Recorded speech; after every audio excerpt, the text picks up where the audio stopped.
والله الماعز البيش هواية طال عمرك. هواية جميلة جدا، فيها مكاسب، فيها أمور.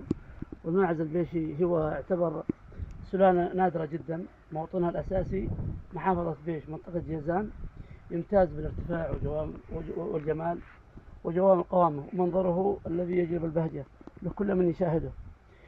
فيه بعض المسميات من الكحل والمرخ والعفر والعشب، وبعض المسميات الأخرى من منطقة إلى منطقة أخرى.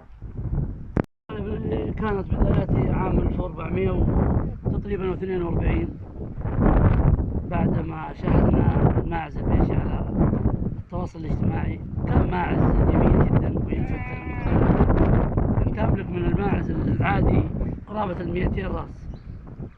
وجت الفكرة بعد ما حقق المربي حسين يحيى العبدلي مالك مراح الشمس، حقق المركز الأول في الملتقى الخامس.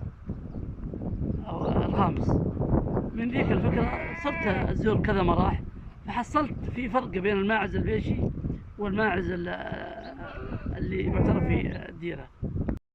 من واقع تجربة، كنت مربي ماعز بيشي وحري، وبعت الحري وبعت الماعز العادي، واتجهت للماعز البيشي اللي هو ماعز له فوائد بعد توفيق الله، له فوائد كثيرة. أسعاره تبدأ من 2500 إلى حد يعني حسب العرض الموجود، في فوائد كثيرة اللهم لك الحمد.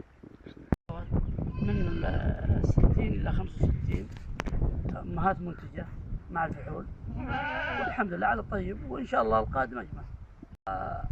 الغلاء حق الأعلاف، الشعير، غلاء العلاجات حقت الحلال يحتاج فيتامين، يحتاج عوامل، يعني يد عامله في البيطرية أفضل من الموجود، ولكن الله يعين على الغلاء هذا. بس في مجموعة تحت قيادة الأخ حسن عسيري أبو عبد العزيز، ينوون على أنهم يسوون هنا في الدرب مهرجان يعني بهيمة العام كاملة، ويتخصص لكل نوع وقت محدد، وبعون الله يكون في الدرب هنا بعون الله.